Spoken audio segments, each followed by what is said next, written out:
Hello friends, आज की इस वीडियो में हम बात करने वाले हैं मेवाड़ इतिहास के अंतर्गत राणा उदय सिंह के बारे में तथा साथ ही इनसे संबंधित सभी इंपॉर्टेंट फैक्ट्स एवं जीके क्वेश्चन पर डिस्कस करेंगे। ये सभी फैक्ट्स और क्वेश्चंस हमने एनसीईआरटी, आरबीएससी और अब तक लगे सभी एग्जामों में आए हुए क्वेश्चनों के आधार पर तैयार किए हैं। तो शुरू करते हैं अपने टॉपिक को। सबसे पहले हम जानते हैं राणा उदय सिंह की फैमिली के बारे में। देखिए, राणा उदय सिंह के जो पिताजी थे, उनके पिताजी का नाम था राणा सांगा। और राणा सांगा के बारे में आप सभी जानते हैं कि खानवा के युद्ध में बाबर से लड़ते हुए वीरगति को प्राप्त हो गए थे। उसके बाद में अगर बात करते हैं माता की, तो इनकी माता का नाम था हाड़ी रानी कर्मावती और ये बूंदी सी थी। और हाड़ी रानी कर्मावती के नेतृत्व में ही चित्तौड़गढ़ का पहला साका हुआ था। इनके भाई का नाम था महाराणा विक्रमादित्य और इनकी धाय मां थी पन्ना धाय। अब छोटी सी बात यहाँ पे समझने वाली ये है कि राणा सांगा जब वीरगति को प्राप्त हो गए थे, तो वीरगति को प्राप्त होने के बाद में मेवाड़ के शासक बने थे उनके ज्येष्ठ पुत्र रतन सिंह, यानी राणा रतन सिंह मेवाड़ के शासक बने थे राणा सांगा के बाद। लेकिन उनका कार्यकाल 3 साल ही रहा। उसके बाद हाड़ी रानी कर्मावती के ज्येष्ठ पुत्र राणा विक्रमादित्य मेवाड़ के शासक बने। लेकिन होता क्या है कि जब राणा विक्रमादित्य शासन कर रहे थे, तो उसी समय राणा सांगा के ज्येष्ठ भाई थे पृथ्वीराज, कुंवर पृथ्वीराज। उनका एक अनुरस पासवान पुत्र था वनवीर। उसने क्या किया, राणा विक्रमादित्य की हत्या कर दी। और राणा विक्रमादित्य की हत्या करने के बाद जो वनवीर था वह उदय सिंह की हत्या करने के लिए चित्तौड़गढ़ किले में यानी महल में पहुंचा। तो उस समय उनकी जो धाय मां थी यानी पन्ना धाय ने अपने पुत्र चंदन का बलिदान देकर उदय सिंह को बचा लिया और उसे चित्तौड़गढ़ से निकालकर कुंभलगढ़ ले गई थी। और उस समय जो वहाँ के किलेदार थे आशा देवपुरा, उनके पास उन्होंने उदय सिंह को रखा और यहीं पर उदय सिंह पले बड़े थे, कुंभलगढ़ में ही आशा देवपुरा के संरक्षण में।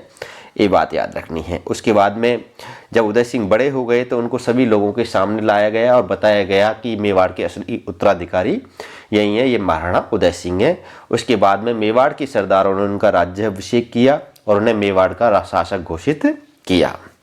नेक्स्ट पॉइंट में देखिए कि वनवीर कौन था, तो वनवीर के बारे में भी जान लीजिए। वनवीर महाराणा उदय सिंह के ताऊजी कुंवर पृथ्वीराज का अनुरस पासवान पुत्र था। अब बात कर लेते हैं राणा उदय सिंह के शासनकाल की।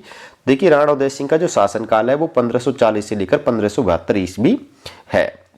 इसके अलावा क्या होता है कि 1537 ईस्वी में मेवाड़ के सरदारों ने कुंभलगढ़ में महाराणा उदय सिंह का राज्याभिषेक किया था। और इसी समय कुंभलगढ़ में ही जालौर के अखेराज सोनगरा व खैरवा के ठाकुर जैत्र सिंह की पुत्रियों से उदय सिंह का विवाह संपन्न हुआ था।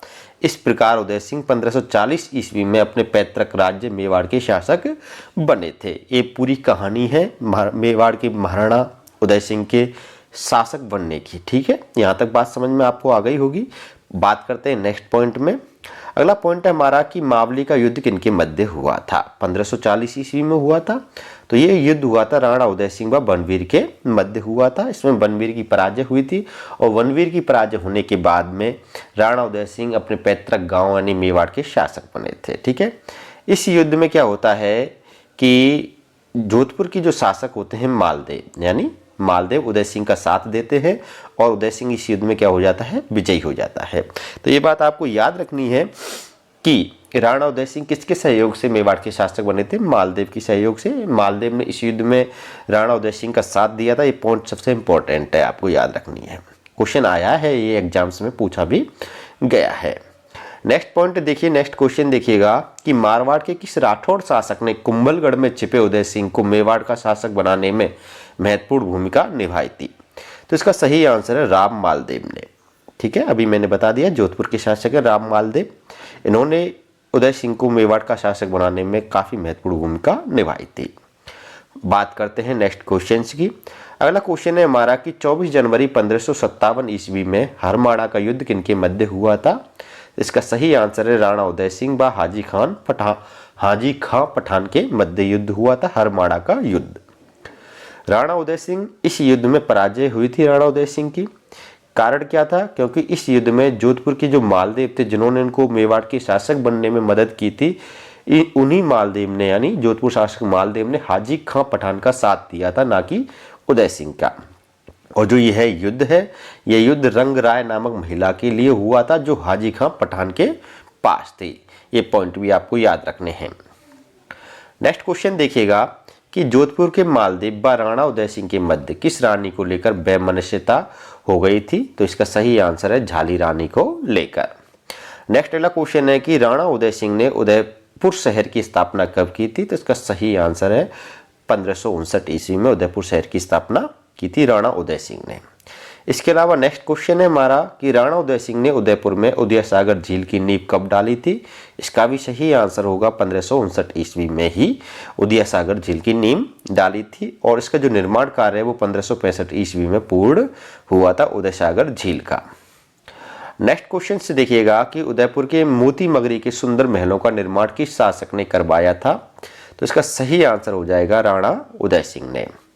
नेक्स्ट क्वेश्चन देखिएगा कि मेवाड़ के किस शासक ने दिल्ली के अफगान शासक शेर शाह सूरी से युद्ध किए बिना ही उसे चित्तौड़ किले की चाबियां सौंप दी थीं? तो इसका सही आंसर होगा राणा उदय सिंह ने। ठीक है, 1544 ईस्वी में शेर शाह सूरी ने चित्तौड़गढ़ पर आक्रमण किया। उस समय राणा उदय सिंह चित्तौड़गढ़ के शासक थे, लेकिन उन्होंने शेर शाह सूरी से युद्ध ना करके उनको बिना लड़े ही किले की चाबियां सौंप दी थी। ठीक है, अब नेक्स्ट पॉइंट देखिएगा कि इसका फैक्ट्स देखिए कि जब शेरशाह का चित्तौड़ पर अधिकार हो गया तो उन्होंने शेर शाह सूरी ने ख्वास खां को अपना राजनीतिक प्रभाव बनाए रखने के लिए चित्तौड़गढ़ छोड़ा था। ये बात भी आपको याद रखनी है। नेक्स्ट क्वेश्चन देखिएगा कि मेवाड़ के किस शासक ने मालवा के शासक बाज बहादुर को शरण देकर अकबर को चित्तौड़ पर आक्रमण करने का अवसर प्रदान किया था? तो सही आंसर है राणा उदय सिंह ने। और नेक्स्ट क्वेश्चन देखिएगा कि अकबर ने चित्तौड़गढ़ पर आक्रमण कब किया था? तो इसका सही आंसर होगा 1567 ईस्वी में। फैक्ट्स देखिए इस क्वेश्चंस का कि इस युद्ध में सभी सरदारों की सलाह पर राणा उदय सिंह राठौड़ जयमल मेड़तिया एवं रावत फत्ता चूड़ावत को चित्तौड़गढ़ का भार सौंपकर स्वयं गिरवा की पहाड़ियों में चले गए थे। नेक्स्ट पॉइंट देखिएगा कि एक दिन क्या होता है कि दुर्ग का निरीक्षण करते समय जयमल राठौड़ अकबर की संग्राम नामक बंदूक की गोली से घायल हो गए थे। होता क्या है कि मैं आपको बता दूं कि जब अकबर ने चित्तौड़गढ़ किले पर घेरा डाला तो सभी सरदारों के कहने पर राणा उदय सिंह गिरवा की पहाड़ियों में चले गए थे और चित्तौड़गढ़ किले का जो भार था वो जयमल राठौड़ और फत्ता चूड़ावत को सौंप दिया गया। अकबर क्या करता, दिन में जितनी भी किले की दीवार तोड़ता, जयमल मेड़तिया रात में, यानी जयमल मेड़तिया जो जयमल राठौड़ के नाम से भी जाने जाते, वो रात में उस दीवार को पुनः चिनवा देते थे। अकबर इस बात से हैरान था कि हम दिन में जितनी भी दीवार तोड़ते हैं किले की, वो दीवार रात में पुनः दोबारा से चिनवा दी जाती थी। तो एक दिन होता क्या है कि जब जयमल राठौड़ यानी जयमल मेड़तिया किले का निरीक्षण कर रहे थे तो उसी समय अकबर ने क्या किया, अपनी संग्राम नामक बंदूक ली और उससे गोली चलाई और वह जयमल राठौड़ के पैर में जाकर लगी, जिससे जयमल राठौड़ क्या हो गए, घायल हो गए थे।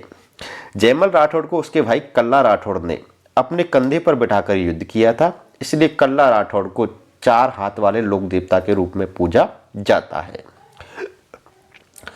जयमल और फत्ता इस युद्ध में वीरगति को प्राप्त हुए थे। इसके अलावा फत्ता चूड़ावत की रानी फूल कंवर के नेतृत्व में दुर्ग में महिलाओं ने जौहर किया था और यह चित्तौड़ का तीसरा और अंतिम शाखा था। ये बात आपको याद रखनी है। नेक्स्ट पॉइंट देखिएगा कि चित्तौड़गढ़ के किले पर 25 फरवरी 1568 ईस्वी को अकबर का अधिकार हो गया था और अकबर ने चित्तौड़ पर अधिकार कर 30,000 व्यक्तियों का कत्लेआम करवाया था। ये भी पॉइंट यहाँ पे नोट करिएगा कि 25 फरवरी 1568 को चित्तौड़गढ़ किले पर अकबर का अधिकार हुआ था। एक क्वेश्चन एग्जाम्स में खूब आता है। नेक्स्ट पॉइंट देखिएगा कि जयमल और मेड़तिया और फत्ता सिसोदिया की वीरता से मुग्ध होकर अकबर ने आगरा के किले में उनकी पत्थर से बनी गजारूढ़ मूर्तियां लगवाई थीं, जिन्हें बाद में औरंगजेब ने तुड़वा दिया था। इसके अलावा एक बात और नोट रखनी है आपको कि बीकानेर के जूनागढ़ किले में भी महाराजा राय सिंह ने जयमल और फत्ता की मूर्तियां लगवाई थी। ठीक है, ये बात भी याद रखनी है, यानी आगरा के किले में भी लगवाई। इसके अलावा जूनागढ़ किले में बीकानेर की महाराजा राय सिंह ने जयमल और फत्ता की मूर्तियां लगवाई थी। इसके अलावा फ्रेंच यात्री थे वर्नियर, उन्होंने अपनी पुस्तक travels in the Mughal empire में आगरा किले में लगी जयमल और व फत्ता की मूर्तियों का जिक्र किया है। नेक्स्ट क्वेश्चन देखिएगा कि जयमल मेड़तिया कौन थे? तो देखिए जयमल मेड़तिया मेड़ता के राजा थे। फत्ता चूड़ावत कौन था? तो ये आमिर का सामंत था। अब यहाँ पे ग्राफ के माध्यम से आपको समझनी है सारी बातें कि देखिए कि बीरमदेव मेड़ता के राजा थे, है ना, और इनके भाई थे रतन सिंह, जो खानवा के युद्ध में इनकी मृत्यु हो गई थी। ये बात याद रखना, खानवा के युद्ध में बीरमदेव के भाई थे रतन सिंह, वो शहीद हो गए थे, यानी वीरगति को प्राप्त हो गए थे। तो वीरमदेव का एक पुत्र था जिसका नाम था जयमल मेड़तिया। यहाँ उसी जयमल राठौड़ की हम बात कर रहे हैं। और पुत्री थी फूलकमर, जो फत्ता चूड़ावत की क्या थी? पत्नी थी। इधर वीरमदेव के भाई रतन सिंह थे, उनकी पुत्री का नाम था मीराबाई, जिनको राजस्थान की राधा बारा कहा जाता है। इसके अलावा ये राणा सांगा के पुत्र भोजराज की क्या थी? पत्नी थी। ये पूरी बात यहाँ पे समझ लेनी है आपको। बात करते हैं नेक्स्ट पॉइंट में, अगले में, कि अकबर ने चित्तौड़ के आक्रमण के समय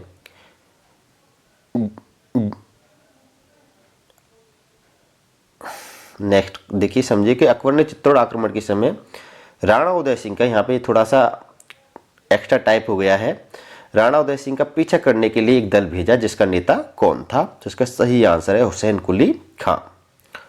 नेक्स्ट क्वेश्चन देखिएगा कि किस इतिहासकार ने कहा कि सांगा व प्रताप के मध्य उदय सिंह नहीं हुआ होता तो मेवाड़ का इतिहास और भी उज्जवल होता? तो इसका सही आंसर होगा कर्नल जेम्स टॉड ने।